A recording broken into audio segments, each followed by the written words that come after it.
교회 비전 나누느라고 다른 말씀을 많이 나눴는데 다시 예수복음 시리즈로 돌아오겠습니다. 오늘 본문 여러분이 읽으셔서 아시겠지만 기독교 교리 중에 굉장히 중요한 부분이 담겨져 있죠. 그것은 성육신이라는 겁니다. 인카네이션. 예수님이 인간의 몸을 입고 이 땅에 오셨다는 겁니다. 성육신이죠. 오늘 그 마지막 찬양에 Love Came Down, 그 사랑이 내려와. 그죠? 그게 성육신이죠. 예. 찬양팀이 기도하고 잘 선곡했다는 얘기예요. 그래서 Love Came Down, 주님이 그 사랑으로 내려오신 거죠. 자, 우리 본문의 말씀을 읽고 시작하시죠. 14절입니다. 같이 읽습니다. 시작. 말씀이 육신이 되어 우리 가운데 거하십니다. 우리가 그의 영광을 보니 아버지의 독생자의 영광이요 은혜와 진리가 충만하더라. 자, 여러분 이 말씀에 굉장히 충격이 있습니다. 다른 종교에는 없는 얘기가 있습니다. 그 뭐냐? 말씀이 육신이 됐다는 겁니다. 자, 여러분 예수복음 첫 번째 시리즈 기억하시죠? 태초에 말씀이 계시니라. 예수님이 말씀이라고 했습니다. 말씀.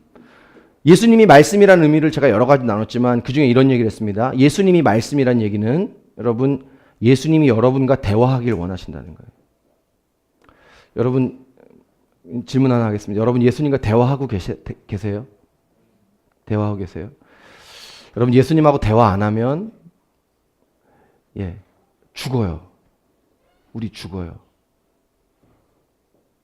여러분 예수님이 우리 얘기를 들어주시고 예수님이 우리의 얘기를 공감하세요. 우리 얘기 속에 나타난 우리의 삶의 아픔과 문제를 만져주세요. 여러분 예수님과 대화하지 않으면, 소통하지 않으면 우리 심령이 고통과 근심 속에 살아갑니다. 저도 오늘 아침에 설교 준비하기 전에 주님 앞에 제 마음을 막 쏟아내고 말했어요. 살아나요. 여러분 예수님과 대화하시기를 축복합니다. 그분이 말씀이세요. 말씀으로 대화하길 원하세요. 말씀으로 역사하세요. 그리고 말씀으로 온 세상을 창조하신 하나님이세요. 자, 근데 그 말씀이신 그분이 인간의 몸을 입고 이 땅에 온 거예요. 이건 굉장히 충격적인 거죠. 말씀이 몸이 된 겁니다. 몸이. 이걸 성육신이라고 합니다. 자, 이유는 뭐죠? 예수님이 이 땅에 인간의 몸을 입고 오신 이유가 뭐예요? 너무 잘 알죠? 우리를 구원하시기 위해 오신 거예요. 자, 그럼 이런 질문을 하게 됩니다. 아니 뭐 꼭 인간의 몸으로 오셔야 구원이 가능해요? 하나님으로서 구원하면 되잖아요. 그렇죠? 자, 요 질문은 제가 작년에 기초반 하면서 이미 말했기 때문에 오늘 시간이 없어서 그냥 넘어갈게요. 자, 시간이 있다면 했을 거예요. 시간이 없으니까 넘어갈게요. 아무튼 성육신이라는 것은 예수님이 인간의 몸을 입고 이 땅에 오셨다는 거예요. 오신 것입니다. 자, 여러분 이 성육신이 충격적인 이유는 놀라운 거는 여러 가지가 있는데 첫 번째는요. 자, 자신이 만든 것 안에 자신이 들어갔다는 겁니다. 여러분 예수님이 온 세상을 말씀으로 창조하셨죠? 인간을 만드셨죠? 그 만드신 인간 안에 자기가 들어간 거예요. 여러분 이런 신이 어디 있어요? 자기가 만든 것 안에 들어가는 신이 어디 있어요? 굉장한 거예요. 이게 충격적인 거예요. 이게 타 종교에 없는 거예요. 기독교는 종교가 아니에요. 예수 그리스도는 종교가 아니에요. 생명이에요. 아멘. 이런 게 없어요. 자신이 만든 것 안에 들어가요. 뭘 의미하죠? 겸손이에요. 겸손. 내가 만든 것 안에 들어가죠. 여러분 어떻게 신이 자기가 만든 것 안에 들어갑니까? 그래서 여러분 예수님의 성품 안에는 겸손이 있어요. 그래서 예수님 만날 때마다 그분이 얼마나 겸손하신 분인지 알게 되고 제가 얼마나 더 겸손해져야 하는지를 배웁니다. 여러분 혹시 자신의 삶에 우리 다 그런데 교만이라는 것이 자기의 삶에 굉장히 어려운 문제인 분들은 두려워하지 마시고 예수님께 나아가시기를 축복합니다. 그분이 우리를 만나면서 자연스럽게 겸손하게 해주세요. 아멘. 자, 제가 예수복음 시리즈 하는 이유의 키는 한 가지예요. 예수님을 실제로 만나라는 거예요. 만날 수 있습니다. 만나면 사건이 됩니다. 아멘. 만나면 사건이 돼요. 알면 안 돼요. 만나는 것이죠. 두 번째, 성육신의 의미는 놀라운 의미는 예수님 어떤 사람도 만날 수 있다는 거예요. 왜? 인간의 몸으로 오셨기 때문에 어떤 죄인도 만날 수 있어요. 어떤 모습도 만날 수 있어요. 모든 사람을 다 만나실 수 있어요. 여러분 예수님 오늘 여기에 어떤 사람도 다 만나실 수 있습니다. 그게 성육신이죠. 세 번째 성육신의 의미는 오늘 말씀의 제 결론인데 예수님이 찾아왔다는 거예요. 여러분 이게 굉장히 중요한 거예요. 여러분, 예수님이 인간의 몸을 입고 인간에게 찾아왔다. 여러분, 이게 왜 놀란 일이냐? 여러분, 죄인에게 누가 찾아갑니까? 세상은 이렇게 말합니다. 네가 잘못했으면 네가 나한테 와서 꿇어, 이러는 거예요. 네가 잘못했으면 네가 나한테 와서 빌어, 이렇게 얘기하는 거죠. 근데 예수님은 죄인에게 직접 찾아오시는 거예요. 이게 겸손이, 이게 충격적인 거예요. 이게 성육신에 놀라운 거예요. 여러분, 그 미투 때문에 자살한 우리 조민기 씨 있잖아요. 우리 조민기 씨 뭐 이런 게 좀 그런 것 같은데. 조민기 씨, 그분의 빈소에 아무도 안 갔던 거예요. 동료 연예인들이. 그래서 친구 되는 배우가 조성규 씨라는 분이, 아니, 죄는 죄고 인연은 인연인데 여기 온다고 우리가 똑같은 사람이 되냐? 이러면서 막 비판하는 글을 자신의 SNS에 쓴 거예요. 제가 뭘 말씀드리고 싶은 거냐면 세상은 그렇다는 거예요. 잘못하면 다 떠나요. 죄 지으면 떠납니다. 여러분, 우리 삶에 어떤 내 모습이 막 드러나면 우리 주변의 사람들은 용서하지 않아요. 여러분, 목회자들 사이에서 그런 얘기를 하거든요. 목회자들도 잘못하잖아요. 쓰러지기도 하고 스캔들도 나고 막 이런 안타까운 일들이 있잖아요. 여러분, 그거 하나님이 다시 용서해 주시나요? 안 하시나요? 하나님은 용서합니다. 근데 사람이 용서하지 못하기 때문에 돌아오지 못하는 거예요. 그런 거예요. 세상은 그렇다는 거예요. 근데 여러분, 세상은 그런데 예수님은 그런 죄인에게 찾아오는 거예요. 여러분, 이게 얼마나 은혜입니까? 아멘이죠? 내가 잘못하면 세상은 나를 다 떠나는 거예요. 근데 예수님은 나에게 찾아오는 거예요. 여러분, 여러분의 모습이 어떠할지라도 예수님은 여러분에게 찾아옵니다. 여러분, 이것을 믿으시길 축복합니다. 이게 핵심이에요, 핵심. 이게 흔들리면 정죄감 속에 살 수 없어요. 여러분, 내가 죄 가운데 넘어졌을 때 지금 제일 나를 만나고 싶은 분은 예수님이에요. 내가 죄 졌으니까 예수님이 지금 나를 째려보고 있다. 이거 아니라니까요. 예수님은 오늘 우리와 죄 얘기를 하고 싶어 하시고 아픈 얘기를 하고 싶어 하세요. 예수가 그것 때문에 오셨기 때문이에요. 여러분, 이 예수님 만나실 수 있길 축복합니다. 예수님은 찾아옵니다. 모든 사람이 우리에게 다 떠나가도. 자, 근데 찾아오고 끝이 아닙니다. 그분은 거하세요. 오늘 말씀이 육신인데 우리 가운데 거하심에, 우리가 그의 영광을 보니 거하신다 그러죠. 이 거하신다는 말은 헬라어로 에스케노센이라는 말인데 뭐 구약의 배경이 있어요. 이 성막의 임재에 대한 얘기인데 배경은 넘어가고요. 그거는 거주하는 거예요. 그러니까 이거예요. 한번 찾아왔다가 끝나는 게 아니에요. 이렇게 계속 함께 계시는 거예요. 여러분, 예수님이 오늘 이곳에 정말 함께 계세요. 여러분, 예수님이 2000년 전에만 이 땅에 오시고 끝이 아니라 지금 이 순간에도 영으로 저와 여러분의 삶에 정말 함께하고 계신 거예요. 그래서 여러분, 자, 저를 보십시오. 벌써 자면 안 됩니다. 서론도 아직 안 끝났어. 오늘 서론이 세 개예요. 서론도 아직 안 끝났어. 벌써 자면,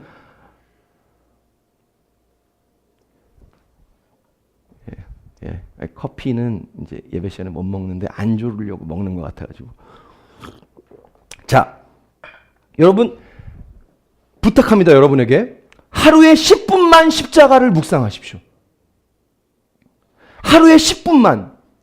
어떤 걸 묵상할까요? 여러분, 십자가를 바라보며, 우리 교회 십자가 없어서 저희 아내가 십자가 그렸다 그랬는데 어디? 뒤에. 아니, 우리 교회 십자가 없다고 막 이상한 소리 하는 사람 있어요. 뭐 없다고 막 이단이라고 막 예배 왜 2시에 드리냐고 막 그런 거 아니에요, 여러분. 저희 교회는 건강한 한국독립교회 선교단체 연합회에 속해 있는 교회입니다. 왜 다 나를 이상한 눈으로 쳐다보는 거예요? 자, 여러분, 십자가를 보면서 제가 십자가 해볼게요. 십자가를 바라보며 뭐를 묵상해야 되는 것이죠? 모든 사람이 예수님 나와 함께 계시는구나. 여러분, 거하시는 거예요, 그분이. 자, 성육신에 있는 마지막 의미를 제가 지금 말할게요. 그래서 예수님이 거하신다는 건 예수님은 포기하지 않는다는 거예요. 죄인인 인간을 여러분 포기하지 않는다는 걸 보여주기 위해 예수님이 직접 찾아온 거예요. 여러분, 아까 제가 말했죠? 우리의 죄가 드러나면 세상은 다 떠나가요. 포기해요. 다 갑니다. 근데 예수님은 우리를 포기하지 않고 찾아옵니다. 어떤 모습이든 어떤 죄인이든 예수님은 찾아오세요.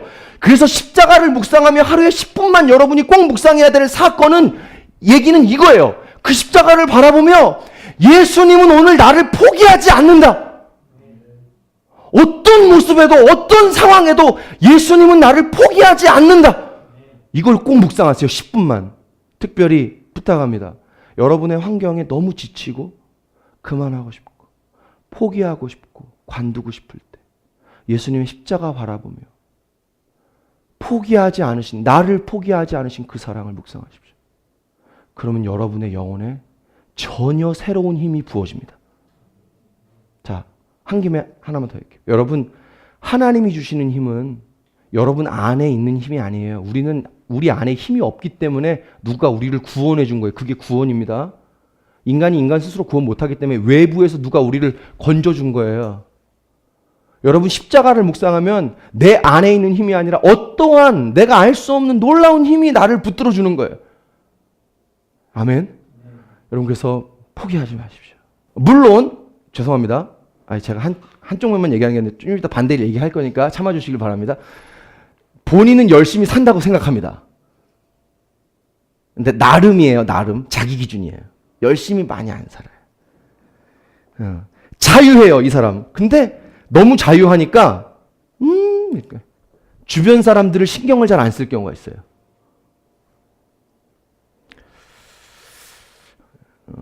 그래서 옆 사람이 스트레스를 받아요. 이런 사람. 그렇죠? 제 주변에 그런 사람이 있어요. 너무 자유해서 옆 사람이 진짜 쫓아다니면서 뒷수발을 다 수습을 해야 돼. 자기는 막 하고 다니는 그런 사람이 있어요. 네, 탄자니아에 가셨는데 그런 분이 있어요. 자, 너무 자유해요. 남이야 뭐라고 하든 자유해요. 자, 요걸 그냥 한마디로 정리하면 이런 사람의 단점은 미성숙이에요. 고민이 별로 없으니까 남이야 어떡하든 남이 날 뭐라고 하든 나는 그냥 이러고 살 거야. 이런 사람은 발전을 잘 안 합니다. 그러니까 성숙이 잘 안 돼요. 이런 단점이 있어요. 그러나 장점도 있어요. 병이 없어요. 부럽습니다, 여러분. 병이 없어요. 이런 거죠. 영적인 관점으로 보면 이 은혜파의 모습은 장점과 단점이 또 있겠죠? 뭐 이렇게 열심히 해. 고민을 많이 안 하니까 하나님 앞에 자기를 잘 돌아보지 않는다는 단점이 있어요. 그러니까 회개가 별로 없어요. 이런 사람. 회개가 약해요. 이게 단점이에요. 어떤 상황과 환경 앞에서 하나님 앞에 자기를 돌아보는 회개가 약해요. 자, 근데 그러면서도 반대로 하나님 사랑을 너무 잘 믿어요. 그래도 주님 날 사랑하셔. 이게 은혜파죠. 은혜. 자기가 잘못한 건 잘 모르고요. 이런 스타일. 근데 사실 좋은 거예요. 우리가 잘하면 얼마나 잘하겠어요. 하나님 사랑 때문에 사는 줄 믿습니다. 저는 배우고 싶은 사람이에요. 이런 분들 이따 끝나고 이쪽으로 모이시면 제가 여러분들을 모델로 삼겠습니다. 진짜 배워야 돼요. 저는 약간 반대쪽이기 때문에. 반대로 자 이제 반대쪽입니다. 진리에 가까운 사람이 있어요. 진리에. 여러분 잘 아실 거예요. 장점은 이 사람들의 반대겠죠? 은혜파의 반대겠죠? 이 사람은요. 장점은 자신에게 은혜보단 진리를 들이대는 거예요. 그러니까 자신을 잘 돌아봐요. 이 사람은 자기가 뭐가 틀린지 굉장히 잘 알아요. 반성을 잘해요. 회개를 참 잘합니다. 이 사람. 율법적인 사람이죠. 진리에 가까운 사람. 자기 회개 반성 잘해요. 성찰을 잘해요. 자, 그리고 이 사람은요.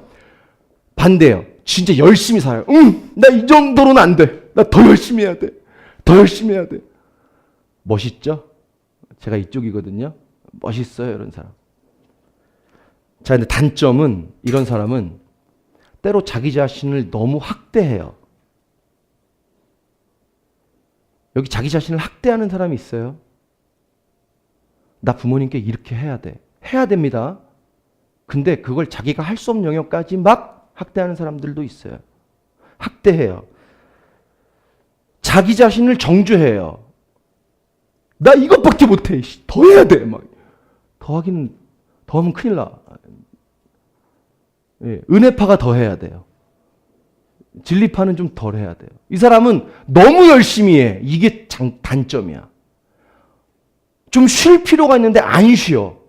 여러분, 여기 어떤 분들 안식이 필요한 분들이 계세요. 제가 여기서 말하는 안식은 극단적으로 놓고 쉬는 걸 말하지 않습니다. 여러분의 바쁜 와중 가운데 여가를 내서 꼭 쉬셔야 됩니다. 아멘. 자, 제가 요 예수복음 시리즈 끝나면 여러분들에게 두 가지를 나누고 싶은 주제가 있어요. 하나는 Faith and Works라는 거예요. 여러분 일 때문에 다들 고민하고 있는데 내가 직장에서 어떻게 믿음을 가지고 살아야 되는지에 대한 거. 근데 제가 그거 나누면서 뭘 얘기하고 싶은 거냐면 여러분 안식이 얼마나 중요한지를 여러분에게 나눌 겁니다. 여러분 쉼은 굉장히 중요해요. 내가 중간중간 짬을 내서 못 쉬면 모든 걸 내려놓고 쉬어야 될 때가 찾아올 수 있어요. 안식은 굉장히 중요한 겁니다. 근데 이런 사람은 안식하지 않아요. 계속 달려요. 여러분 너무 달리지 마세요. 조금 쉬세요. 아멘. 너무 달리면 안 돼요. 중간중간 짬을 내어 쉬어야 합니다. 자, 이런 사람은 생각이 많아요. 나 열심히 해야 되니까 기준이 굉장히 강해요. 율법적이죠. 기준이 높아요. 자, 그러다 보니까 이런 사람에게 있는 단점이 뭐냐면 기준이 높으니까 그 기준을 내가 달성하지 못할까 봐 늘 두려움이 있어요. 이해하시죠? 내가 그 기준을 달성하지 못하면 일단 첫째, 내가 싫어요. 나 스스로가. 두 번째, 내가 그 기준을 달성하지 못하면 다른 사람들도 나를 그렇게 볼 거라고 생각해요. 다른 사람의 시선이 너무 두려워요, 이런 사람은. 두려움이 늘 있어요. 제 얘기하는 거예요. 그래서 굉장히 좀 피곤하게 살아요. 다 나쁜 건 아니지만. 자, 이런 사람 스트레스가 많습니다. 그렇죠? 자, 그러나 이런 사람은 자기 발전은 엄청 합니다. 왜? 열심히 해야 되거든요. 발전은 많이 합니다.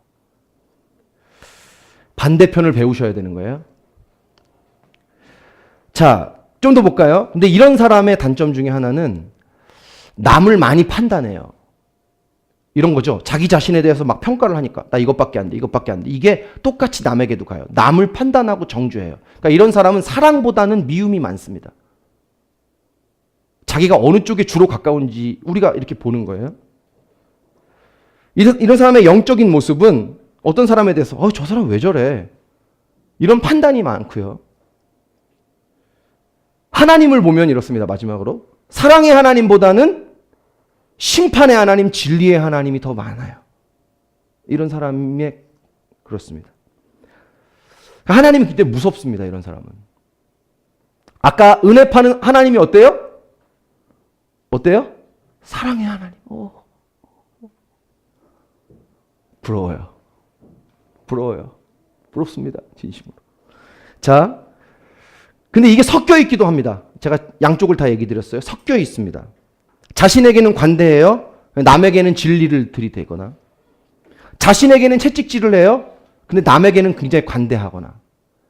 자, 어떤 사람은 자신의 어떤 면에는 굉장히 은혜파예요.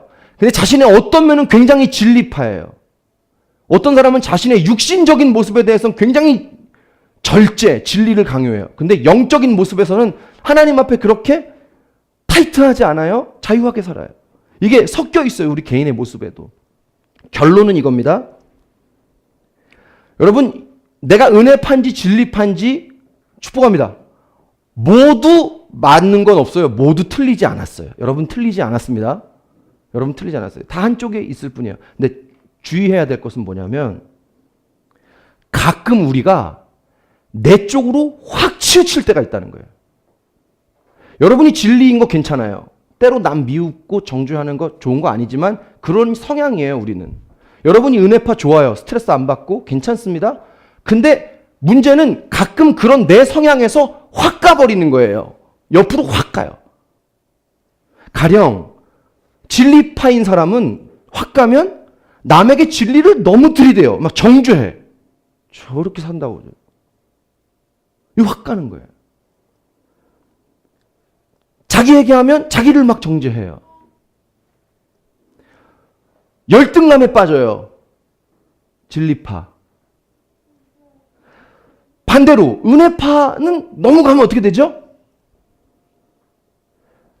너무 자기에게 자유해요. 노력을 안 해요. 발전을 안 합니다. 시간을 계속 흘려보내요. 넘어가요. 회개가 없어요. 계획을 안 세웁니다. 그렇죠? 여러분, 문제는 우리가 진리파냐 은혜파냐가 아닙니다. 내가 치우칠 때 아픔이 온다는 거예요.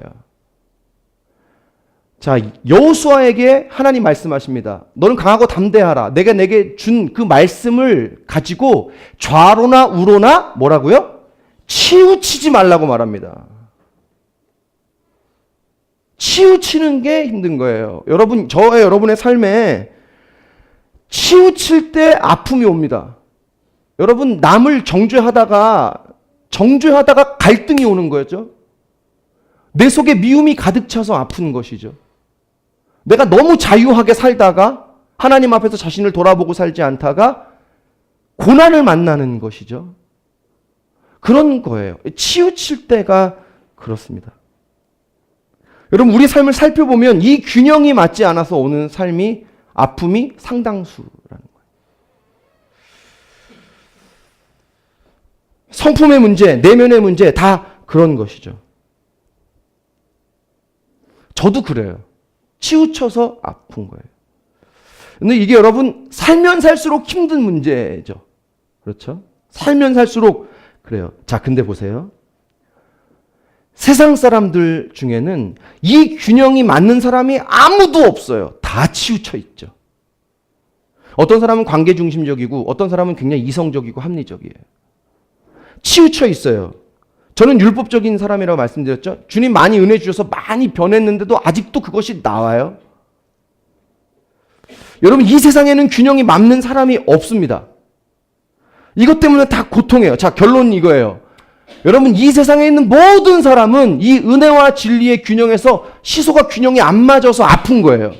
그걸 우리의 연약함, 죄성이라고 말하는 거예요. 이 세상의 모든 사람이 그래요. 여기 계신 모든 분들이 그래요. 우리 그래요. 인간은 그렇다는 거예요. 자, 근데 인류의 모든 사람이 다 아파요. 근데 이 균형이 맞으시는 분이 계신데 그분이 오늘 누구라는 거예요? 은혜와 진리가 충만한 균형이 맞으신 예수 그리스도라는 거예요. 아멘. 예수님은 균형이 맞는 거예요. 요한이 보니까 이분은 은혜와 진리가 충만해. 너무 균형이 맞아. 놀라는 거예요. 와, 어떻게 저렇게 균형이 맞지 이분은? 놀라는 거예요. 자, 근데 중요한 거예요. 여러분, 요한이 보니까 예수님이 균형이 맞는 걸 보고 놀라는 게 끝이 아니에요? 놀라는 게 끝이 아니죠. 아, 예수님 여러분 균형이 맞는데 우린 균형이 안 맞아요. 뭐 어떡하라는 얘기예요? 그런 얘기가 끝이 아니죠. 이런 얘기예요. 여러분, 그분이 오늘 성육신에서 우리에게 찾아오셨다는 것입니다. 할렐루야. 왜 찾아오셨죠? 균형이 맞지 않아서 고통하고 씨름하고 있는 인간에게 찾아오신 거예요. 왜? 균형이 안 맞는 것이 얼마나 아픔인지 아시기 때문입니다. 그 우리의 아픔을 구원하고 치료하시기 위해 오신 것입니다. 여러분, 혹시 자기 자신에게 너무 극도의 기준을 가지고 여러분 짐이 너무 클걸요, 그런 사람. 걱정과 스트레스와 염려가 너무 많다. 여러분, 그 짐이죠? 예수님이 그래서 말씀하시죠. 오셔서 수고하고 모든 무거운 짐진 자들아 내게로 오라. 내가 너를 쉬게 하겠다. 여러분, 오늘 여러분의 짐을 예수님께 놓고 가시기를 축복합니다. 예수님이 성육신 하셨다는 건 균형이 맞지 않아 고통하는 사람들에게 찾아오셔서 그분을 구원하고 치료하시기 위함이에요.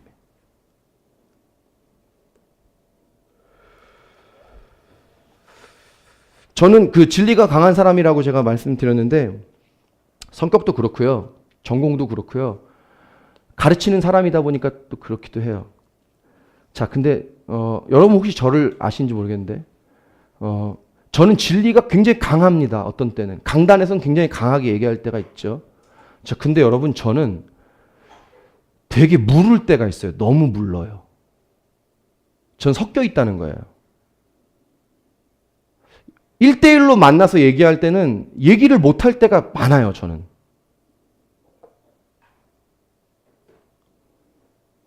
그러니까 주님이 어느 날 제게 그러시는 거예요. 정씨가 그 균형에 맞지 않는다.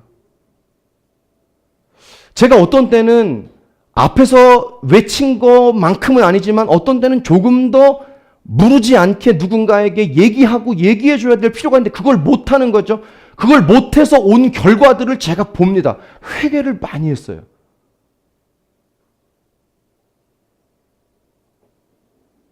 근데 여러분, 우리는 그렇다는 거죠. 우리는 그래요. 사람은 그렇습니다. 그래서 여러분, 예수님이 우리 가운데 오셔야 되는 줄로 믿습니다. 균형이 맞지 않아 고통하기 때문에 균형이 맞으신 그분이 인간의 몸으로 오셔서 우리를 구원하시고 치유하시는 은혜가 우리 가운데 필요하다는 것이죠. 여러분, 오늘 자신의 균형이 흐트러져서 고통하시는 분들, 예수님이 찾아오시는 성육신의 은혜가 임하기를 예수로 축복합니다. 두 번째 성육신의 균형은 이겁니다. 영적인 것과 삶의 균형이에요. 영적인 것과 삶의 균형입니다. 자, 이게 무슨 말이냐면, 자, 아까 말씀드렸죠? 요한이 이 예수님을 보니까 너무 영광스러워요. 와, 너무 영적이에요. 특히 언제 그걸 느끼냐면 예수님이 말씀을 전하실 때 그게 느껴져요. 말씀이 너무 좋은 거예요. 너무 영적이야.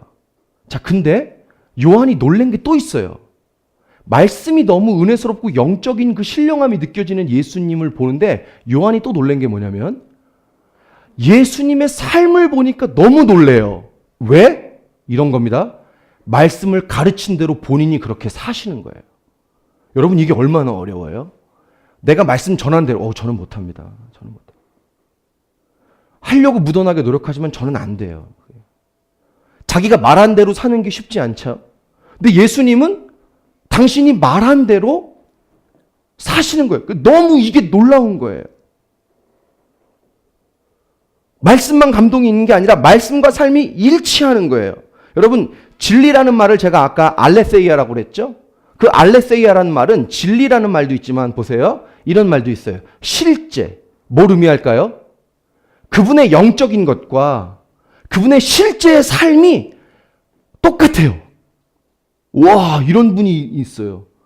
영적인 그분의 메시지와 그분의 실제의 삶이 같아요. 너무 놀라워요.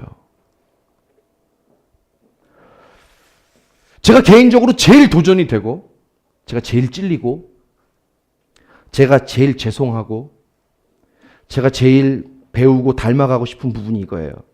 영적인 것과 삶이 일치되는 거. 너무 배우고 싶습니다. 제 얘기를 드려서 죄송합니다.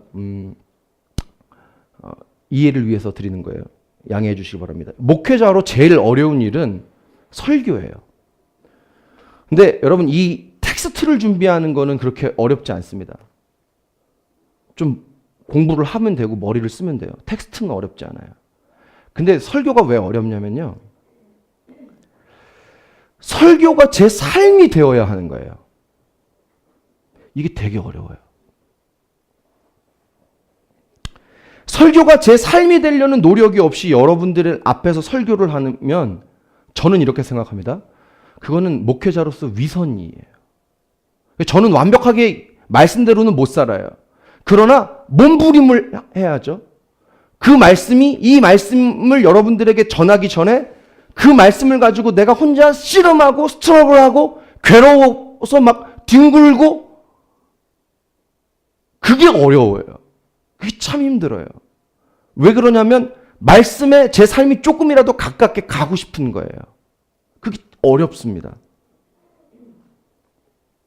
저는 삶이 안 되는 제가 제일 어려워요. 저 자신에게. 그 삶이 되라는 말이 제일 부담스럽고 두려운 말입니다. 예수님처럼 되는 게 어렵기 때문에.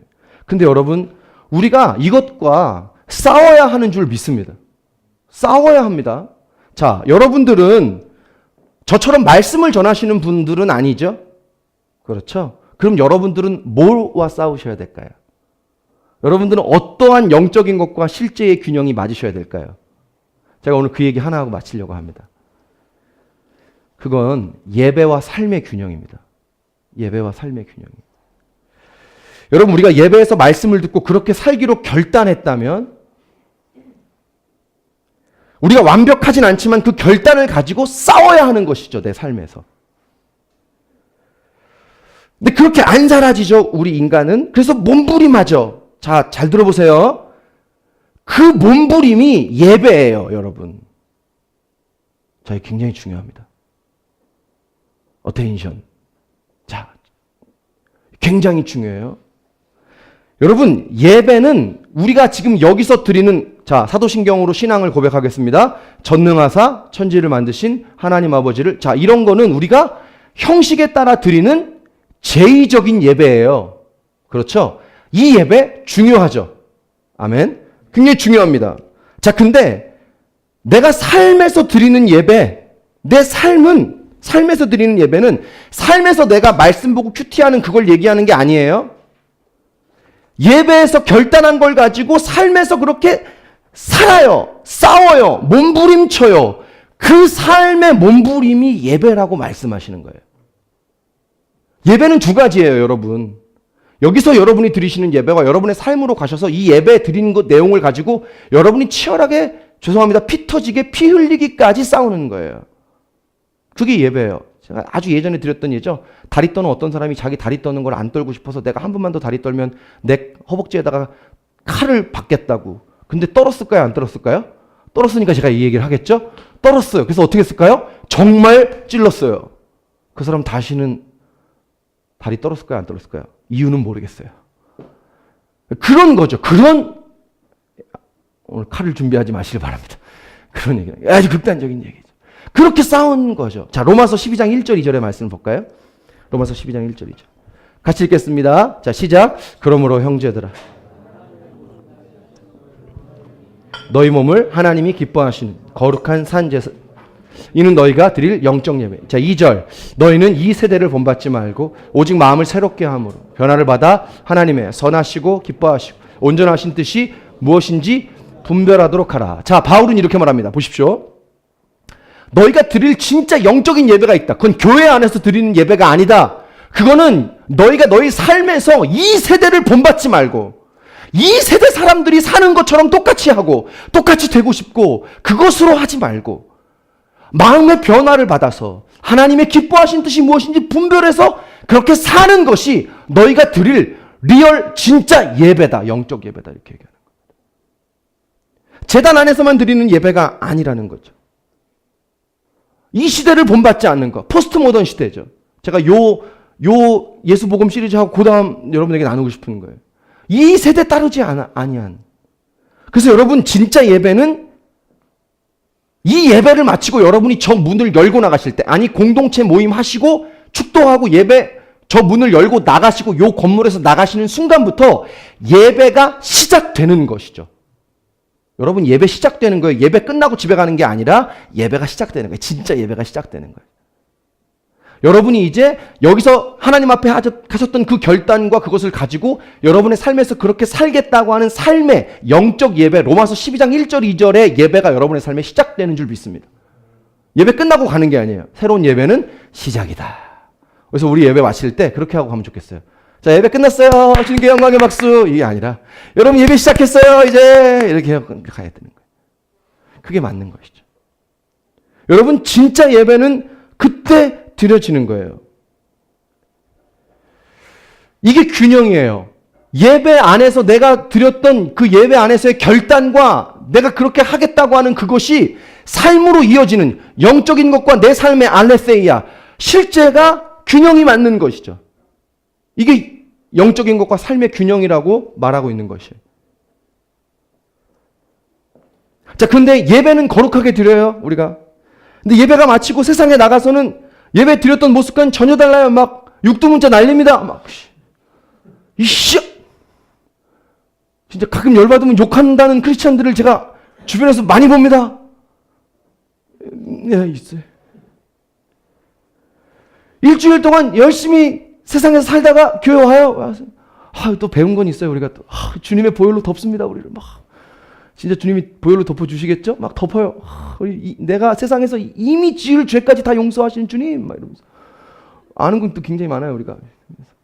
그리고 문제는 그렇게 기도하는 게 맞죠, 그죠? 우리가 세상에 살고 돌아오면 주님께 우리가 보혈로 정결케 돼야 되죠. 근데 문제는 뭐냐면 그거 딱 하고 나서 그 다음 주도 세상에서 살 능력과 담대함을 다시 얻어요. 이제 또 내가 나가 세상에 살아 다음 주에 가서 주의 보혈로 덮으면 되는 거예요. 여러분 그게 우리의 실존이죠. 그죠? 우린 세상에 살다가 돌아가서 예수님의 십자가 보혈로 정결케 돼야 되는 줄 믿습니다. 근데 여러분 그게 계속 반복되면 그렇죠. 그게 쌓이면 그렇죠.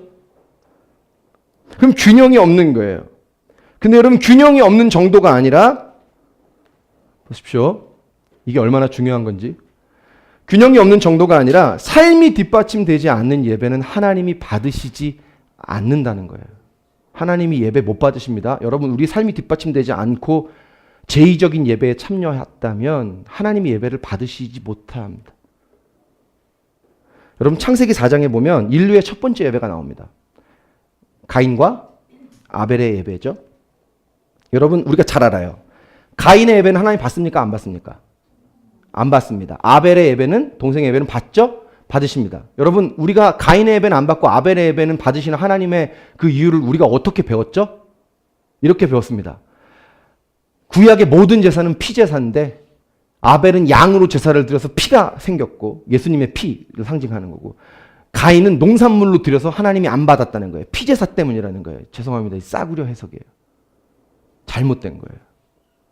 좀 이따 그 이유 말씀드릴게요. 두 번째, 아벨은 first, 첫 번째, 제일 좋은 걸 드렸다는 거예요. 근데 가인은 적당히 쓰다 남은 거 드렸다는 거예요. 일리는 있어요. 근데 성경에 가인이 적당히 쓰다 남은 거 드렸다는 말은 없습니다. 다 잘못된 말이에요. 그럼 뭐 때문일까요? 저와 여러분이 방금 했던 거예요. 예배와 삶의 불균형 때문에 하나님이 가인의 삶의 예배를 받지 않으신 겁니다. 우리 말씀을 읽어볼까요? 창세기 4장 3절부터 7절이에요. 창세기 4장 3절부터 7절. 같이 읽겠습니다. 시작. 세월이 지난 아벨은 자기도 양의 첫 새끼와 아벨과 그의 제물은 받으셨어요. 가인과 그의 제물은 받지 아니하시.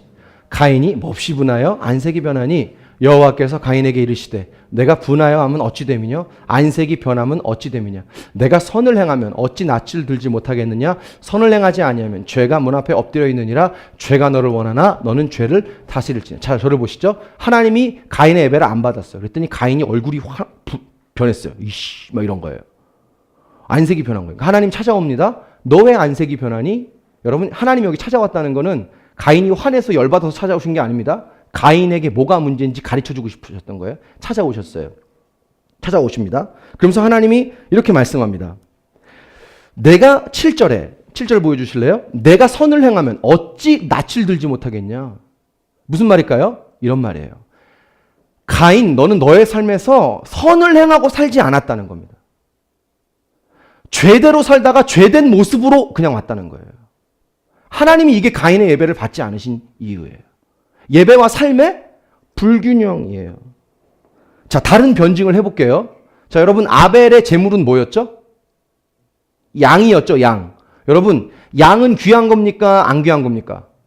귀하죠. 근데 그거 아세요? 이 당시에는 양이 안 귀해요. 왠지 아세요?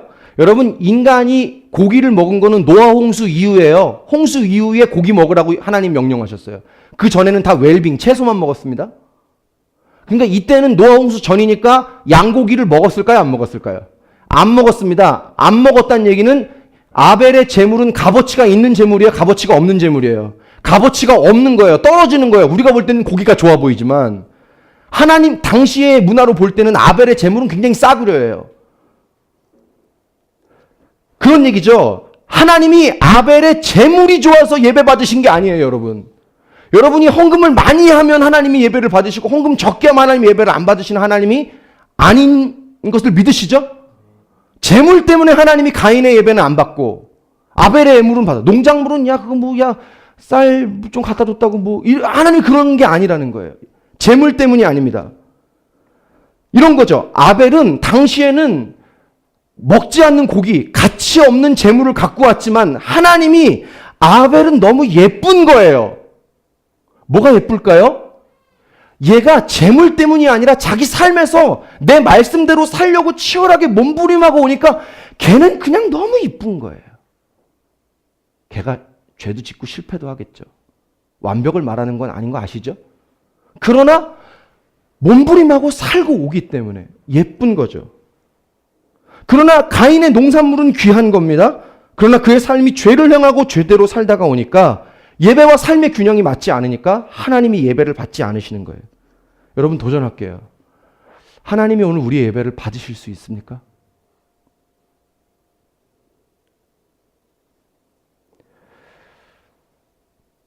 하나님은 재물이 작아도 예배를 거절하시는 분이 아니에요. 그러나 하나님은 우리 삶을 보세요. 제가 복음 만날 때 이 부분을 하나님과 만났어요. 제가 중학교 2학년 때부터 찬양인도 했거든요. 제가 지금까지 찬양인도 얼마나 많이 했겠어요. 제가 수많은 예배를 인도했고 예배 사역하는 단체에서 오래 훈련받았고 예배가 얼마나 많았겠어요, 제 삶에. 근데 어느 순간 예수님 앞에 서서 제 삶을 보니까 주님이 받으시지 못한 예배가 너무 많았다는 사실을 알게 됐어요. 제가 그때 예수님을 만났어요. 예수 그리스도가 내게 어떤 의미인지를 만나게 됐어요. 여러분, 오늘 주님이 우리의 예배를 받으실 수 있습니까? 교회에서의 나의 모습과 나 개인의 삶의 모습은 일치합니까? 여러분, 예배에서의 나의 모습과 나 혼자 있을 때의 나의 모습은 일치합니까? 혹시 나 혼자 있는 나의 모습을 누군가 본다면 여러분, 이게 미투에서 우리에게 주는 메시지 아닐까요? 그 정치인이, 그 연예인이 대중 앞에서는 화려하고 멋있을 수 없는데 뒤에서는 그 삶이 앞에서의 모습과 균형이 맞지 않는 것이죠. 여러분, 세상에서 어떤 사건이 있을 때 그것은 그냥 사건이 아닙니다. 우리의 삶을 살펴보고 돌아볼 수 있는 하나님의 메시지인 거예요. 우리도 그렇게 삶을 돌아보지 않으면 하나님의 진노와 고난 앞에 서게 될지도 모른다는 경각심을 갖는 거예요. 자, 너무 두려워하면 안 돼요.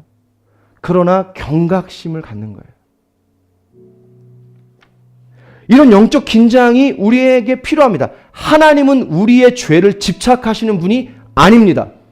아멘. 집착하시지 않습니다. 하나님 우리의 모습에. 하나님 그렇게 피곤하게 우리의 죄를 집착하지 않아요. 그러나 반드시 우리에게 영적 긴장이 필요해요. 이것이 필요합니다. 예배와 내 삶의 균형을 맞추려고 하는 씨름이 우리에게 필요합니다. 자, 그런데 결론. 우리는 그게 안 된다는 거예요. 사람은 그게 어렵죠. 안 된다는 거예요. 우리는 균형이 안 맞습니다. 인간은 그럴 수밖에 없어요. 예배와 삶이 다르고 예배 안에서의 결단과 우리의 삶에서의 모습이 일치하기가 참 어렵습니다. 그게 우리의 현실이에요. 예배대로 살고 싶지만 그게 안 돼요. 저는 예수님을 너무 닮고 싶지만 그래서 예수님을 닮게 해달라는 기도를 할 때 제 마음이 너무 뜨겁지만 저는 예수님을 닮을 수 없어요. 조금씩은 변해갑니다. 우리는 잘 안 돼요. 어렵습니다. 어떻게 해야 될까요? 아까하고 똑같아요. 그래서 예수님이 성육신에서 우리 가운데 찾아오신 것입니다. 할렐루야. 영적인 것과 삶의 실제가 똑같으신 그분이 찾아오신 것입니다. 왜요? 예배에서의 삶과 실제의 삶이 맞지 않아서 균형이 맞지 않아 고통하고 삶이 때로 무너져서 고통하는 사람들의 그 고통을 예수님이 아시기 때문에, 아니 이렇게 말하면 좋겠어요.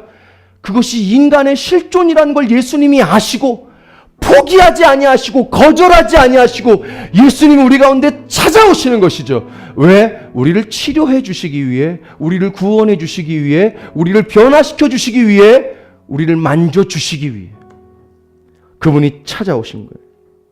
여러분, 균형 있게 살기를 원하십니까?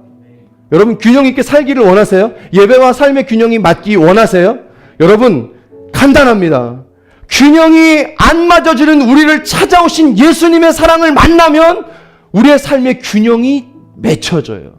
균형은 내가 맺는 게 아니더라고요.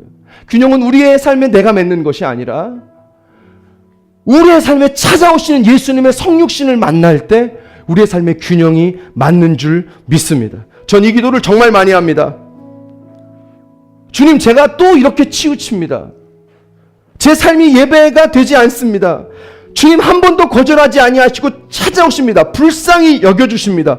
여러분, 그때 우리가 예수 그리스도를 닮은 사람으로 변화되는 줄 믿습니다. 그때 변화되는 것이죠.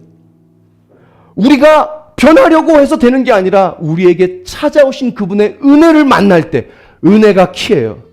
성육신에서 찾아오신 그분을 만날 때 우리의 삶의 균형이 맺혀지는 거예요. 오늘 여러분 혹시 말씀을 들으며 여러분 어떠한 균형이 맞지 않아서 여러분 삶의 고민과 갈등과 아픔과 긴장이 있습니까? 어떤 모습으로 치우쳐서 내 삶에 하나님의 아픔들을 보고 있습니까? 여러분 예수님이 오늘 저와 여러분에게 찾아오십니다. 그 주님을 만날 수 있기를 예수의 이름으로 축복합니다. 우리 다 같이 일어나서 찬양 하나 할까요?